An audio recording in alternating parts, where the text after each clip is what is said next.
Well, good evening. Another episode of Looper Talk. My name is Tim Palmer, and tonight is a good old crash out episode. We're going to talk about Ben Griffin. I want to express one, what's going on, two, what are my intentions, so that you all don't think I'm just trolling for no reason. And Ben Griffin, I'm not trolling you. This has zero to do with you. I don't know your story. I'm going to give you the utmost respect within your story, and I'm going to leave out personal stuff. This has really nothing to do with you. It's about your story, because your story is an example of what I'm talking about. And again, this has zero to do about his character, his integrity, who he is as a person. I don't know him. So, what I am talking to you about is simply his story and what it reveals. That is it. I hope he's a nice guy. He seems like a decent dude. I don't know the guy. This has zero to do about him as a person. I will not talk bad about somebody I don't know until I meet them in person. I might talk bad about your actions, but or I might not like things you say, disagree with you, but that's America and we are allowed to do that. We are allowed to disagree but still be friends. That's the beauty of being a human being. But in no way or shape or form, this is an attack on Ben Griffin himself. This is simply about his story and about propaganda that the PGA Tour, if anything, we're going to expose what the PGA Tour is doing here. That's really what we're doing. So before we do anything, we're going to go on Facebook and we're going to watch ourselves a little video. Let's see what we're dealing with here. It was about 10 hours ago.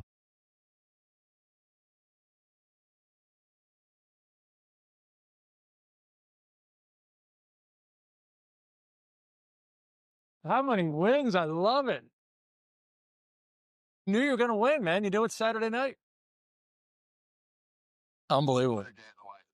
Just another day in the life. Let's go.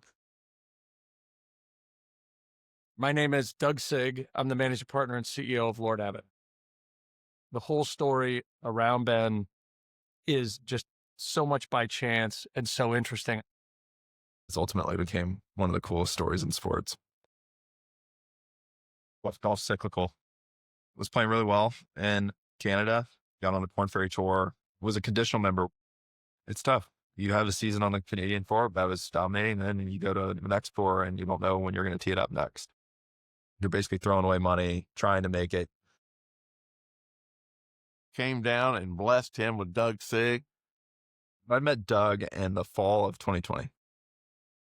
Just a random day on Sea Island, and we went to the first tee, and it was just Doug and his daughter playing 9. They asked us to join. It was amazing. It was a chance meeting. Had an incredible 9-hole conversation about a lot of things, and he was incredibly engaging. We kind of built this connection. He didn't at all talk about the struggles he was having or anything from there. I could sort of tell how hard it was. I saw the struggles my parents went through, and I knew how much they were investing in me. People don't have any idea of how much resources are really needed for a player to perform at the highest level. It's hard to play really good golf when you see your credit card statement at $17,000 in debt, on top of my dad paying for my rent. He was very, very conscientious about how much this was costing. I was just at a point where I was like, I'm so much in the hole. I don't see myself getting out of this hole. That's when doubt sets in and you start to lose some of that self-belief. I wanted to get away from golf. Randy Myers, who was a joint friend, sent me a note and said, you should sponsor Ben. I was open to the idea, but we never sponsored an athlete or anything like that. A lot of us love the game of golf. It'd be fun to sort of help somebody who needs help. And Ben sort of checked all those boxes. My grandpa had passed away his favorite quote was "hit 'em long and straight." That hit me hard when I was working a desk job. That was a big reason why I got back to golf for sure. Those two events happened kind of simultaneously in the back of my head. I'm like, man, Doug wants to sponsor me. At the same time, the Price Cutter Corn Ferry event is in Missouri. I've got to go try. Maybe if I make it, like, this is my sign. I need to go back to golf. I go and do that Monday qualifier and hit it out of bounds on the first hole. Whatever. Classic. Like, I'll go back to work. And in the back nine, I went on a run and shot a 65 and Monday qualified in the Corn Ferry event. I called Doug back and I asked him, I was like, are you still willing to? Because I've got this new rejuvenated energy that I didn't have. And I've got things telling me I need to go do this. Feeling pretty good about it, honestly. He called. He said, I'm going to win on the PGA Tour. And I said, Ben, that's the second craziest thing I've heard you say in the last couple of months. But that certainly sounds better than being a mortgage broker. We agreed on a handshake to sponsor him.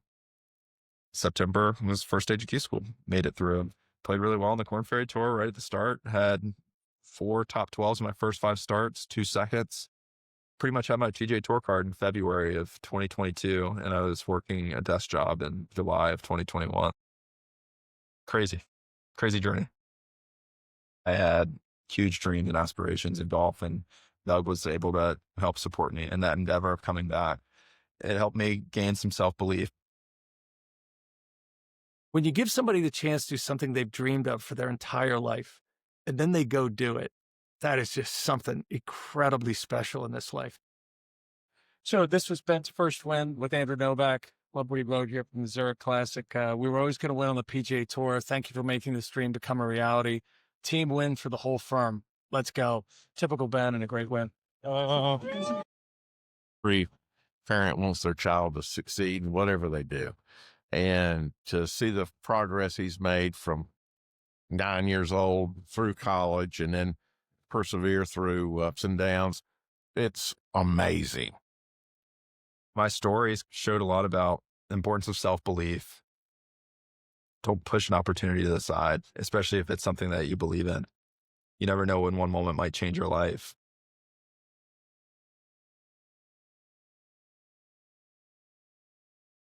All right. Sorry, when I share videos, I'm not going to say anything. I'm just going to let the video roll, and then we'll talk afterwards. Right? I know, I put a ha-ha instead of a like on it, because to me, that's propaganda. They are trying to, and this is why I'm going to say this, because every time they get a glimpse of a story that is somewhat, could be a possibility to be relatable, they will blow it out of proportion and try to shove it down our throats as something that will convince us to want to be a part of that organization again by giving them our money. It's a money grab. It's propaganda. It's bullshit. And I'm going to show you why it's bullshit. So, I mean, to me, I just don't understand why we need to do this in terms of this could be solved, and I'll get into that at the end, but I'm going to share some stuff in my entire screen. Let's see. All right, we'll start with this.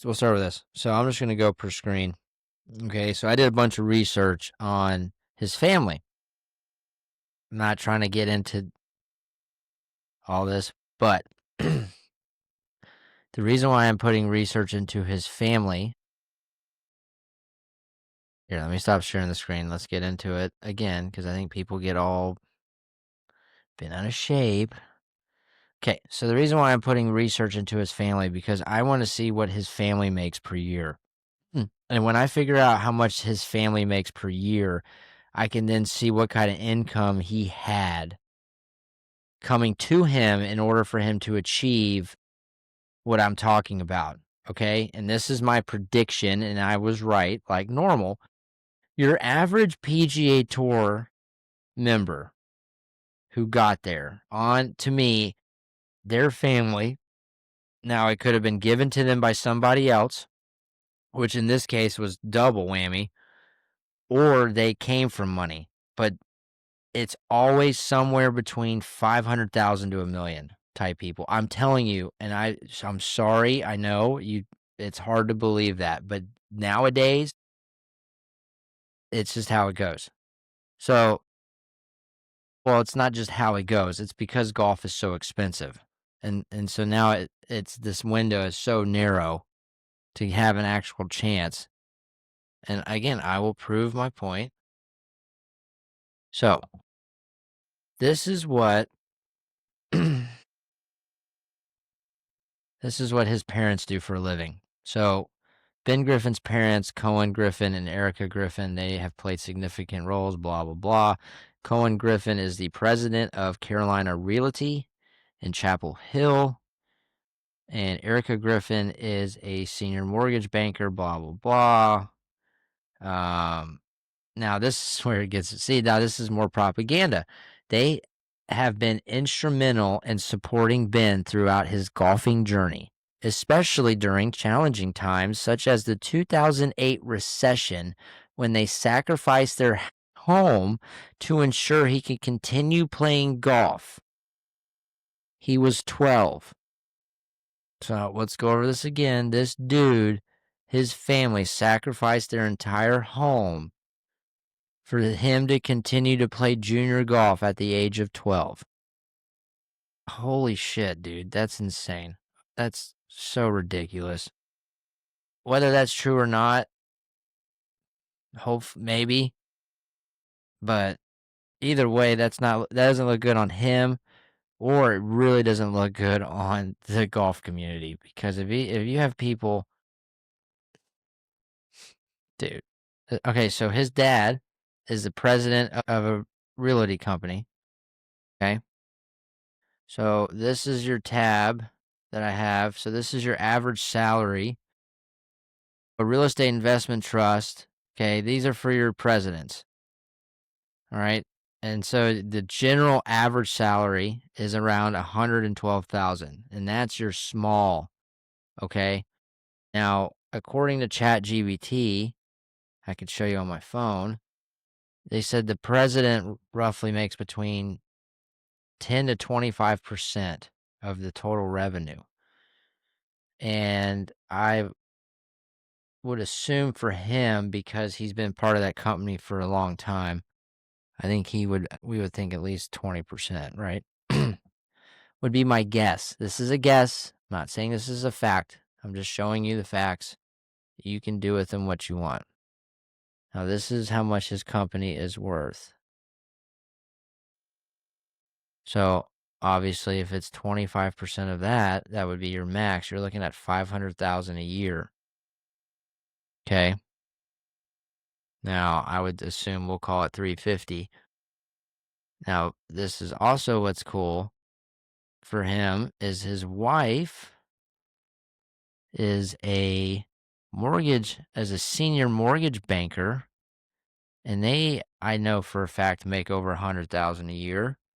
So his combined income, which that's ironic that he works in real estate and she's a mortgage banker, right? That must work out really well.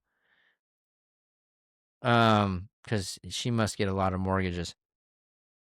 And so with all that, you're looking at least 400 to 500,000 a year as a family. And at that rate, at 400 to 500,000 a year, he still had to get a sponsor. We heard that Doug Sieg from Lord Abbott, that company's worth like $230 million. Just maybe even more than that. I don't know, but they're a massive investment firm. From what I don't know. I just and they met in Sea Island, right? So it's not I would assume it's a private place, or I would assume that it's a high-end public. You don't go to Sea Island and play cheap golf usually. So you can tell that the setting that they met in was, and you're like, okay, so why do we care? Why do we care? Okay.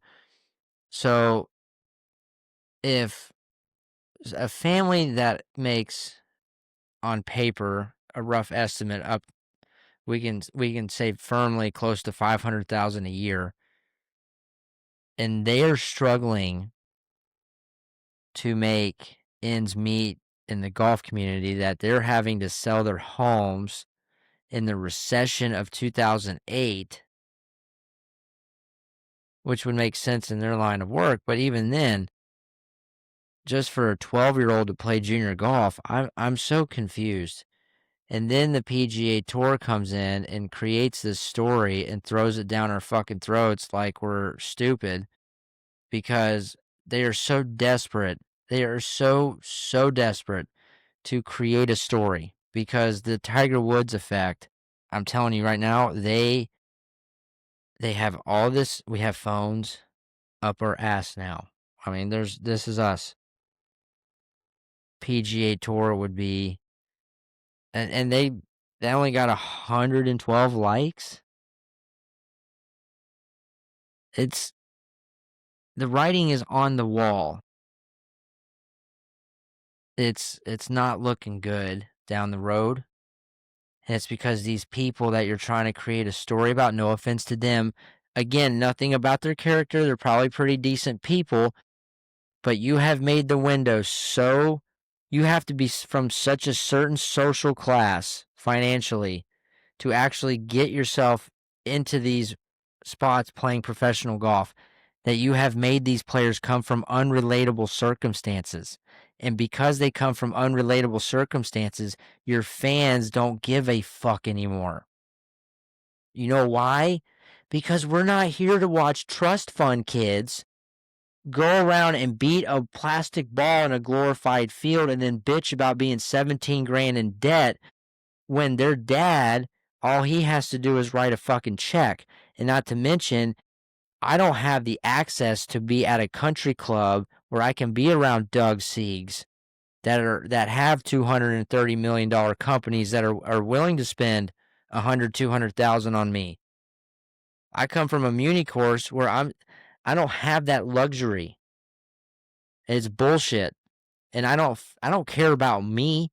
In my opinion, I'm on the latter half of the ball. I'm on my way out.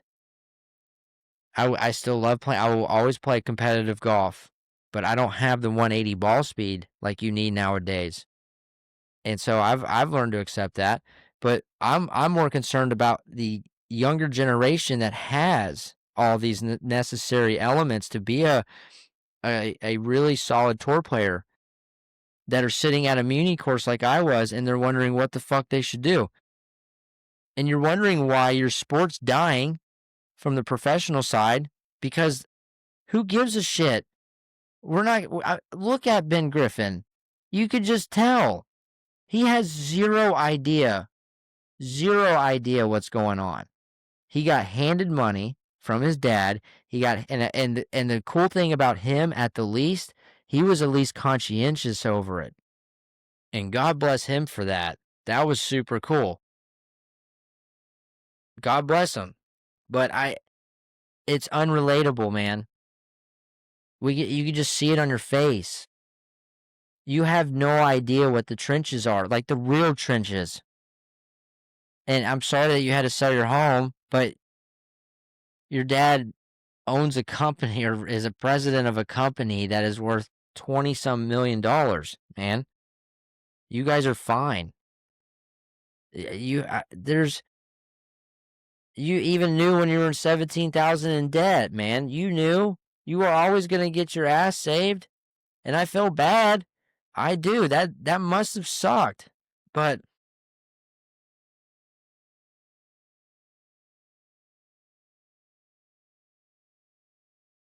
you can't expect us to even be able to afford a credit card that can get you that 17 grand. Do you understand $17,000 is a third of what some assistant professionals make at these golf courses that you're showing up and playing at? That's a third of their salary for the entire fucking year. And you're able to afford a credit card that even allows you to spend that much money, and you want to be nervous? What are you nervous about?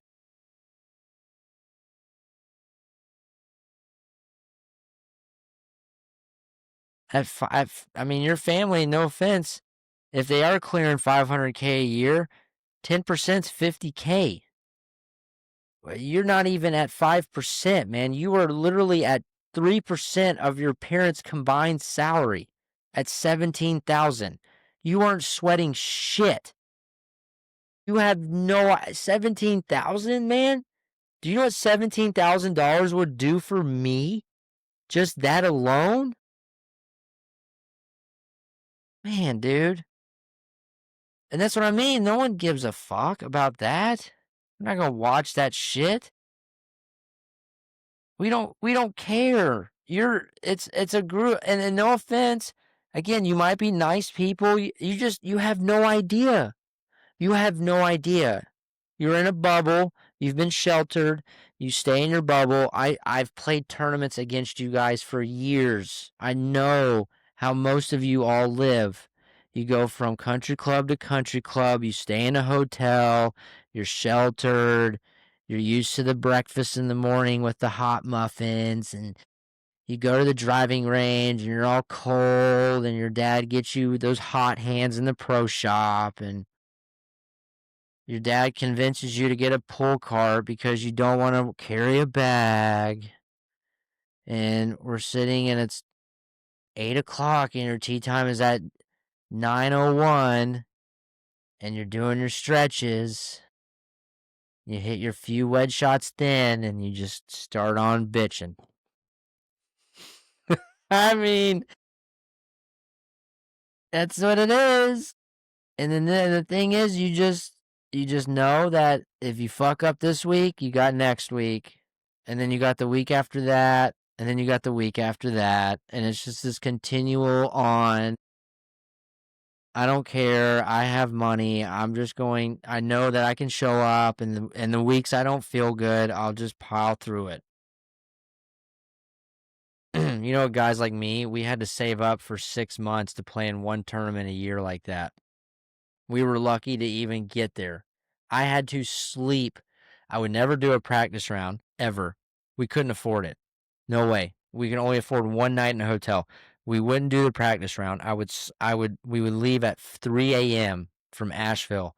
We would leave at 3 a.m. I would sleep in the back of my dad's truck, and we would drive all the way to Pinehurst. And I would get to like Mid Pines or like Pine Needles, Aberdeen, whatever. You get those, y'all know where it is. And Southern Pines, which I heard they redid, which would be so cool. I would get to these courses at like 7 in the morning, and sometimes I would actually walk down to the locker room and shower, and then I would start off my day, and we would just play the first round. And I learned these courses not from practice rounds, but playing the tournaments over and over again.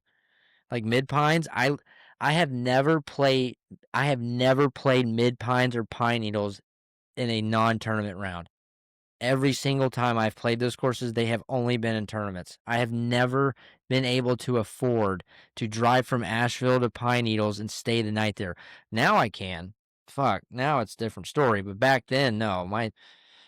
That wasn't us. We stayed in Asheville. If we went to Pine, we could stay one night. That was it.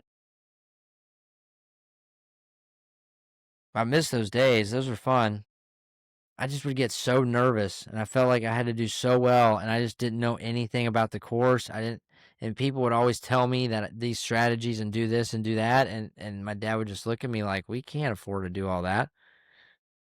And I, unfortunately, wasn't shooting 63, so no one gave a shit, which is fair. That is fair. 72, 73, don't do it.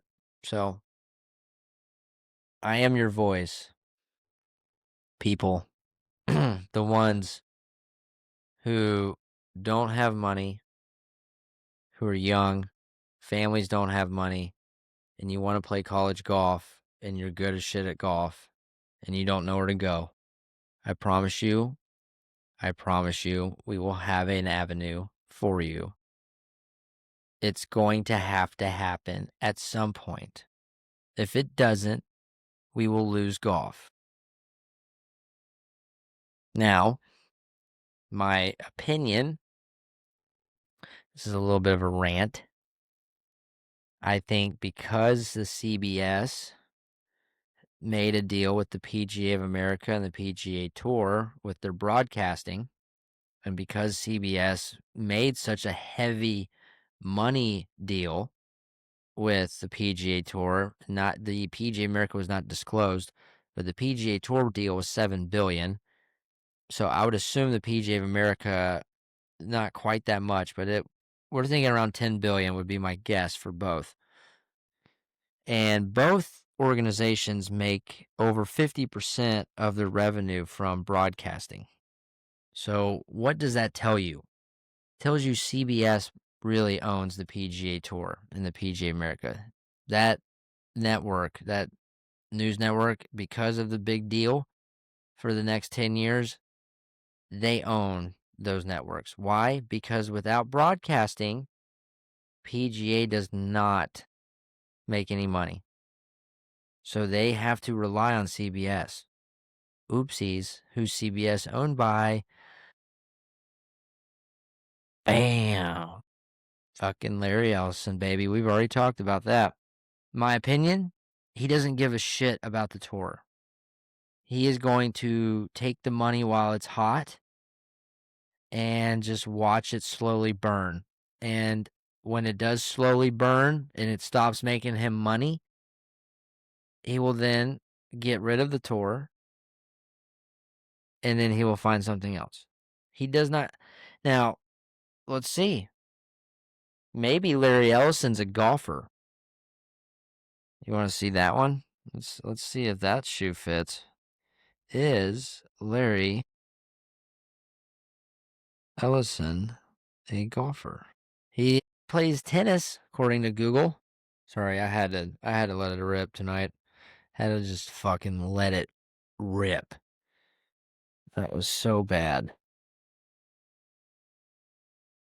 But be on the lookout. That's what the PGA Tour does. They're very good at it. Well, they're not very good at it for me. I notice it all the time. But they will push these stories that are full of shit. They will tell you that they came from nothing and they're struggling and they had a desk job in July and then, oh, now they're all of a sudden on the PGA Tour and no. And we've known that these junior tournaments they're so expensive that they put Ben Griffin's parents out of a house because when in 2008 he was 12. Okay, he wasn't playing in anything remotely close but junior golf shit. That's embarrassing. That's fucking embarrassing. I'm not saying for Ben Griffin and his parents. That's not embarrassing for him. That's embarrassing for the golf community that you're going to force a family to do that. That's fucking embarrassing. And we don't give a shit. Like, nobody gives a shit. They just sit around and they, call me a fag, call me a tool bag. I don't give a fuck. Like, it's insane. It's insane.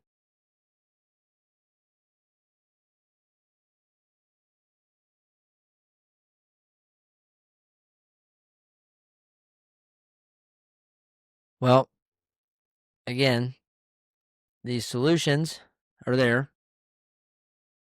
Junior Tour follows the PGA Tour. Doesn't cost any money. Bada bing, bada boom. Make the Q school free. Stop paying your player advisors on the PGA Tour millions of fucking dollars. Salary cap them at $1 million. Use that extra money. Even your commissioner, you guys need to salary cap your high executives in the corporate office to a wage that's manageable, because then after that you can use that money to pull revenue to fix some of these fucking problems. It's simple as shit, dude. But we're sucked in with greed. And until we start to move with grace and humility and with some integrity and take care of the people on that are the actual body of this sport, we're gonna slowly hit to that waterfall, man, and it's coming. It really is. It's coming. And no offense, man, Ben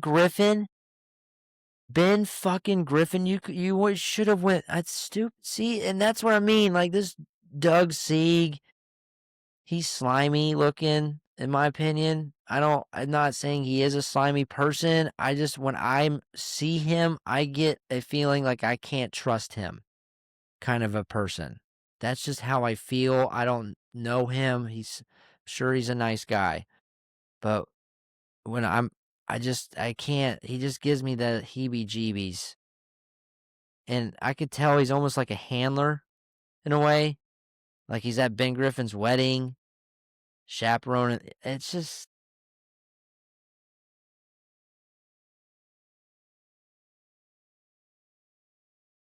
sketchy. Because you got to feel bad for Ben. Because all it takes is him playing some bad rounds of golf and getting in his head. And then shit could just hit the fan. And that Doug C could just be out. Audi 5 hundo. Doesn't give a fuck. You're gone. Later. Tater salad. Type shit. And Ben Griffin won quite a bit lately. So he's feeling it. And God bless him. He's a really talented player. There's nothing wrong and nobody's saying he isn't. We just need to get more opportunities for people that don't come from families with 500 grand. That's all I'm saying. Because,